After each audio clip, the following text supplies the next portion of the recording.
bloodstream infections. We'll quickly go through the basics of bloodstream infections, a bit about qSOFA score and little bit about the diagnosis. So basically, first of all, we'll talk about some definitions. So what is bacteremia? So that is the presence of bacteria in blood without any multiplication. So when they start actively multiplying and produce toxins, that will be called as a septicemia. The same way, if there is a virus in the blood, it is viremia. Parasites, parasitemia, and the presence of fungi, which is considered to be very dangerous, is a fungemia. So bacteremia, you have a lot of types. You have a transient bacteremia, which basically is cleared very fast by the immune system.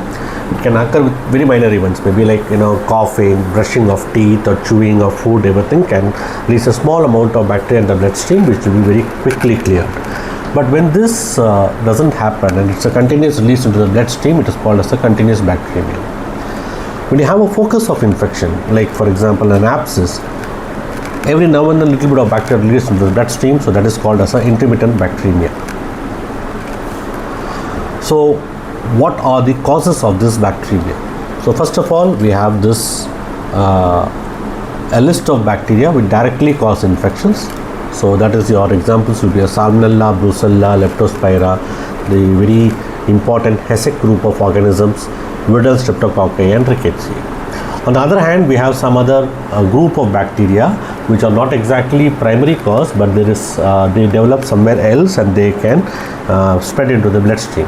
So it's your gram-positive cocci like your Staphylococcus and Streptococcus group, gram-negative cocci like Meningococci, gram-negative bacilli, which is the major component, so E. coli, Klebsiella, Enterobacter, Proteus, all those things. You have the non-fomentas like a Pseudomonas, Haemophilus, Aeromonas group, and sometimes the anaerobes as well. Viruses, as such, they don't have a direct infection, but most of them will have a phase in the bloodstream. The most common one is HIV, where they will attack the CD4 lymphocytes, and all those group of hemorrhagic fever causing viruses like dengue, chikungunya, etc., they will also infect the endothelial cells. Epstein-Barr virus will inflate the lymphocytes, and it can cause mononucleosis and other types of malignancies. Cytomegalovirus can invade the monocytes and can cause some hepatitis and congenital infections as well. Then you have the parasites. The most important one is Plasmodium, causing malaria and babesia. Some of them will be in the bloodstream for a short while. From there they go into their target organs like your Trypanosoma, Leishmania, and all those things. Sometimes these parasites are hiding somewhere in a area, and they come into the bloodstream for a small short period, like a microfilaria, which hides in the larger vessels and comes into the bloodstream as per the diurnal variations. Fungi, the most common one is what we consider them is that they are seen mostly in immunocompromised patients, and of the fungus we know the most common is the Candida species, and particularly now the most important fungus which we talk about in bloodstream infections is Candida auris. Apart from this, you have this Histoplasma, Blastomyces, Coccidioides and Paracoccidioides, which can also cause fungal bloodstream infections. Now when you look at the categories of bloodstream infections, you have intravascular and extravascular. Intravascular means they will be inside the bloodstream itself, along the way, either in the heart or infection of the blood vessels. Extravascular is somewhere where they develop in some other areas and they can reach the bloodstream, and some of them will be removed by the reticuloendothelial systems, or they can bypass those systems and they can multiply, causing septicemia. Most of the times the area which they cause infection is from the genitourinary tract, or from the lungs, or from kind of an abscess, or any surgical site infections. In around 1/4 of cases, we will not be able to ascertain which exactly is the area from where this infection has come into the bloodstream. So clinically, what do you see? You see a bacteremia followed by a septicemia. So clinically, if you have to find out the septicemic stage is the one which is very evident. So when the bacteria multiply, they will release their toxins which travel into various organs, and they can lead into the organ failure. So that will be your septic shock. So basically, bacteremia ascends into sepsis, and sepsis can ascend into septic shock, which can be lethal. So sepsis is basically seen as a fever and hypothermia without chills and rigors. There can be hyperventilation leading to excess loss of carbon dioxide and subsequent respiratory alkalosis. There can be skin changes. There can be changes in the orientation and mental status. And when the patient enters into septic shock, that is a much more serious manifestation with hypertension. There can be a disseminated intravascular coagulation and multi-organ failure.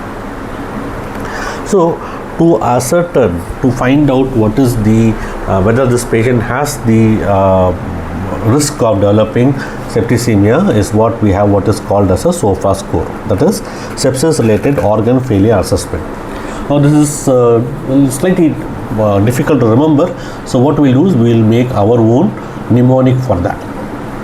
The mnemonic is real champs love cool nitrites.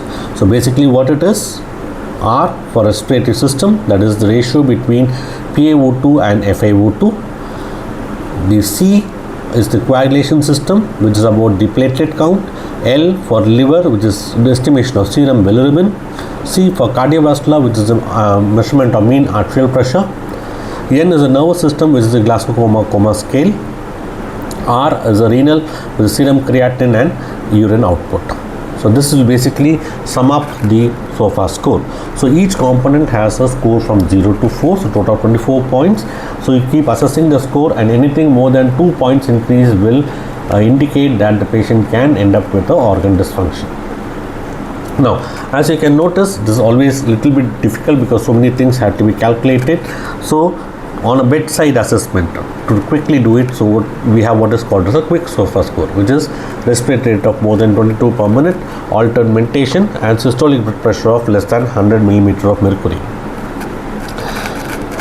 Then you have the septic shock, which is a smaller group of people developing septic shock because of bacteremia and sepsis. So the patients will have persisting hypotension requiring vasopressors and serum lactate of more than 2 millimoles per liter despite properly resuscitating the patient. The problem here is the patients with septic shock have a higher mortality rate compared to patients with sepsis. So how to do a diagnosis? So obviously it is the blood culture what you require.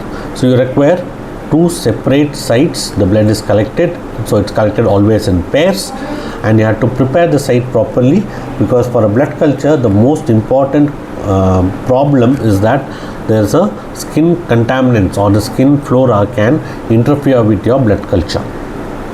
So proper skin decontamination is very important, and the blood has to be collected before starting antimicrobial therapy.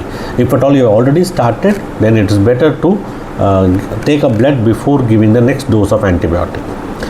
At least 8 to 10 ml of blood is collected for an adult and 1 to 3 ml as per the pediatric bottle. So that will be based on the amount of dilution you are going to do. So around 1:5 to 1:10 is what is generally recommended.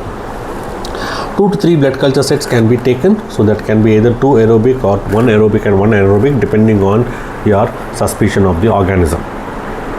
The bottles, once the blood is collected or immediately the blood is dispensed to the blood culture bottle, can be either a conventional or a automated blood culture system. So this is a basic representation of what it is. Perform your hand hygiene properly, apply tourniquet, properly clean the site twice and clean the bottle, and once you collect the blood, immediately transfer the blood into the blood culture bottle. And the bottle, once the blood is mixed into the bottle, nicely mix it, don't shake it too hard, and please do not refrigerate, and if at all you have an incubator, it is very good. If not, just leave it at room temperature. So once you have blood, so you have 2 types of medium. So you have the conventional culture medium, so this is a liquid broth. 50 to 100 ml of brain heart infusion broth can be used, or you can also use a Castell's biphasic medium, which is basically a agar slope with a broth. So that is reduces the chances of contamination to a certain extent. So the blood is diluted in around 1:5 or 1:10 dilution of broth. So if you are taking 10 ml of blood, you are going to have 100 ml of the broth. You can also add some anticoagulants to avoid clot formation, so that the bacteria don't miss out and they can be seen in the culture media. You can keep the bottles in the incubator at 37 degrees for up to 7 days, and at pre-conceived intervals you can do a subcultures onto bladder agar and meconic agar to see if there's any kind of a growth, and if there's any visible turbidity, obviously you'll do a subculture immediately. The alternate method is to have a automated blood culture, which is BACTEC or BACT alert, or you have any of the systems you can use. This system will continuously monitor and keep giving you recordings. Once the growth is detected, they'll give it positive signal, and immediately you can take out the bottle from the blood culture machine, and you can subculture it onto the agars to look for the growth of bacteria. Once the organism is identified, you can do or grown, you can do a gram staining followed by your biochemical reactions, or you can do a automated Manitoff or Vitek system. Then depending on the organism, you can also do a antibiotic sensitivity testing, and ideally it is better to do a MIC when you suspect a bloodstream infection. It's better to do a MIC than a proper routinely done mist diffusion method. Treatment wise, because of the chance of having multi-drug resistant organisms, especially in places like the Asian subcontinent like India, you have a lot of multi-drug organisms in the hospitals and in the community as well. So it is better to start with an antibiotic which can cover most of the organisms, a wide spectrum, like your carbapenems or vancomycin if you are suspecting gram positive organisms, and based on your antibiotic sensitivity report you can bring down or de-escalate and bring down, and you can settle on a definite treatment based on your final antibiotic sensitivity report. Along with that, you can also do your other biomarkers for looking out for the symptoms of inflammation. So that is in short about the bloodstream infections. I have not gone into specifics of each and every organism, which we'll do on a later stage. I hope you like this video. Do like and subscribe to my channel. Like this video, share this video, and leave your comments so that we can I can understand what exactly you are able to understand, or if there's any ways I can improve my videos, kindly do let me know. Thank you.